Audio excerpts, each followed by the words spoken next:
Okay, so hydroponics, this overlaps a little bit with the future food lecture, which you may have already seen. Okay, so start off talking a little bit about some basic botany. It goes out saying that plants are parts above the ground and those below, and these are those defined here. Brief overview of the growth stages of a generic plant. As is often suggested, the purpose of a plant is to produce seeds for the next generation. For our purposes, we can talk about the germination phase, which is from seed to small seedlings, the propagation phase, from seedlings to mature plants, and finally the period to the production of flowers and seeds. This does have some impact on hydroponic cultivation, as we'll see a little bit later on. Okay, so a review of the main different types of hydroponic systems.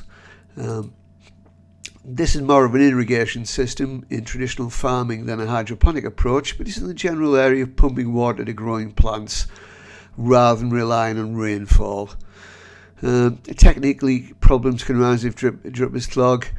Techniques widely used in Europe, particularly in Holland. Nutrient film technique, or NFT, is a popular and versatile hydroponic system. It's a bit similar to ebb and flow in the system using a pump to deliver fertilised water, that is water containing nutrients, to a grow tray, and then it goes to a drain pipe to recycle the used nutrient solution in a continuous cycle. Perhaps the biggest disadvantage of NFT is the consequences of pump failure. The roots quickly dry out and the plant is likely to die. But there are ways, we'll see a little bit later on, that can mitigate that. Deep water culture is another method. Unlike NFT, in this system the roots are immersed in nutrient solution. Stops the roots from drying out, but nutrient and especially pH levels can be hard to control in such a large bulk of solution. We'll talk about pH quite a lot later on. Technically, the ancient physics lecturer I had tells me it should be a Ventura reaction rather than a Ventura. It's associated with a reduction in fluid pressure that results from the fluid falls through a constricted section or choke of a pipe. Used in a lot of two-pot systems like this for growing individual plants often, so quite big individual plants rather than smaller larger batches of smaller plants. Aeroponics is a method of growing plants without soil. Instead, the roots are suspended in air and irrigated with a nutrient-dense mist. This differs from hydroponic systems where the plant roots are regularly submerged in nutrient-rich solutions. Many small-scale home systems, such as that aero garden that's illustrated there, are aeroponic. It produces high levels of oxygenation, which does produce a lot of growth, and the system that we see there has a LED light system in it, which again produces lots of growth. That can be done on a much larger scale.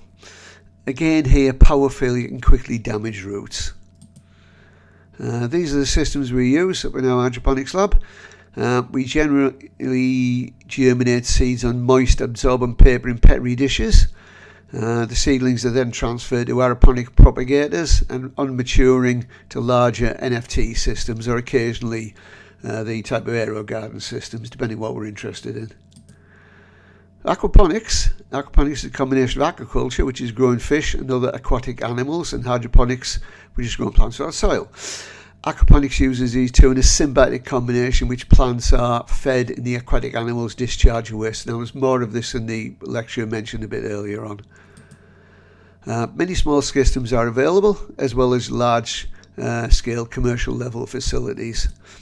This World Health Organization's Food and Agriculture Organization resource reviews and practical issues in commercial scale systems. And also, we'll also look at these issues in another lecture, perhaps a little bit later on. Okay, nutrients, a key issue. For all plants and all systems, the three main nutrients are nitrogen, phosphorus and potassium. Together these make up the trio known as NPK. Other important nutrients are calcium, magnesium, sulfur. Many other elements are also necessary for healthy plant growth, along of course with key gases from the air, not just carbon dioxide. A quick summary of the relative amounts needed. So NPK in quite significant amounts, calcium, magnesium, sulfur in smaller but reasonably large amounts, and then a range of lower amount ones for various minerals, which that isn't a full list of by any means.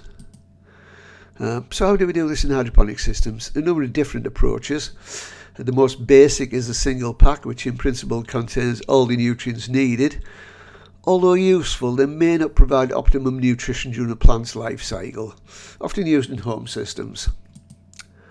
Double pack nutrients, used in different proportions for vegetative, that is the growing of the green leaves, and the flowering parts of the plant growth cycle, and you switch over between the two during the cycle. We often use these in our systems, in our hydroponics lab. More complex systems are often used by commercial growers. It can be complicated in use and do need careful monitoring to get the most out of them.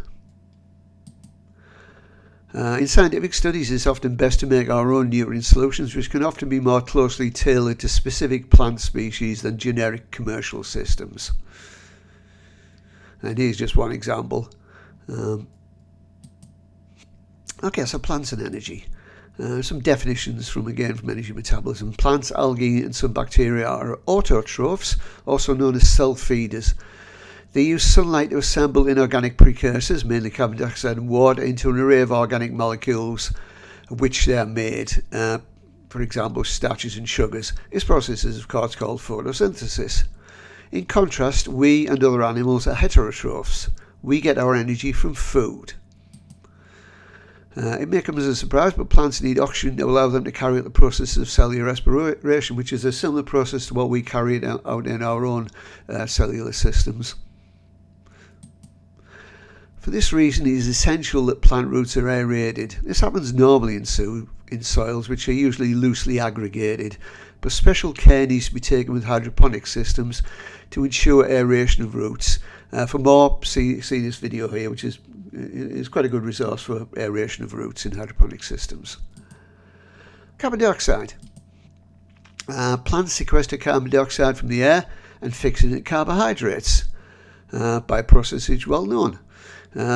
If they have more light, then more carbon dioxide use and sequestration is possible, which is why hydroponic systems often have distinct lighting systems, which at some point I will probably come back to a little bit later on to talk about lighting when I've had time to write a lecture on it. pH. Maintaining pH is one of the most important aspects of hydroponics. Here's this reminder of the pH scale. The pH of water is around 7, said to be neutral, with increasing acidity down to pH 0 and increasing basicity or alkalinity up to pH 14. We'll note that pH is a log scale, not a long scale, as I put in the notes. So, for example, pH 4 is 10 times more acidic than pH 5. And the key issue is potential precipitation from the solution of minerals. If this happens, the nutrients are unavailable for use for the plants, which will not thrive in those circumstances. In the chart above, the thicker the line, the more of that particular nutrient will have precipitated at that particular pH. Plants differ in their preferred pH range. Here are some examples.